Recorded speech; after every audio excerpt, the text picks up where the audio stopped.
ഇന്ന് ഗൂർഖകൾ, നേപ്പാളിലുള്ള ഗൂർഖയിൽ ഏകദേശം 50 മുതൽ 60% ക്രിസ്ത്യൻസായി. അതായത് ഹിന്ദു മതത്തെ വിശ്വാസത്തിലുള്ളവരും അതേപോലെ ബുദ്ധമത വിശ്വാസത്തിലുള്ള ഇന്ത്യയിലുള്ള ഗൂർഖകളിലും 50 മുതൽ 60%.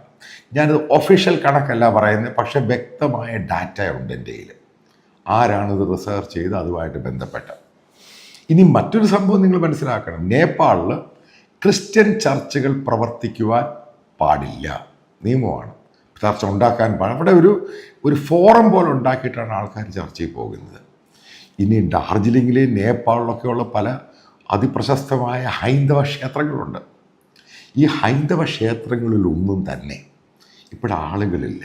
നിങ്ങളതില്ലെങ്കിൽ ഡാർജിലിംഗിൽ പോവുകയാണെങ്കിലും ഈ ഗാങ്ടോക്കിൽ പോകുന്ന വഴി നിങ്ങൾക്ക് കാണാൻ പറ്റും. അവിടെയും ഹിന്ദു കമ്മ്യൂണിറ്റി ഉണ്ടായിരുന്നു, ബുദ്ധിസ്റ്റ് കമ്മ്യൂണിറ്റി. ഞാൻ പറയുന്നത് സിക്കിമിൻ്റെ കാര്യം. അതേപോലെ തന്നെ മണിപ്പൂരിലുണ്ടായിരുന്നു, നോർത്ത് ഈസ്റ്റേൺ മറ്റുള്ള സ്റ്റേറ്റുകളുണ്ട്. ഞാൻ ഈ 2.67 കോടി കിടക്കുന്ന ഈ ഭാഗങ്ങളിലൊക്കെയാണ്. ഈ ഉത്തരാഖണ്ഡിലുണ്ട്.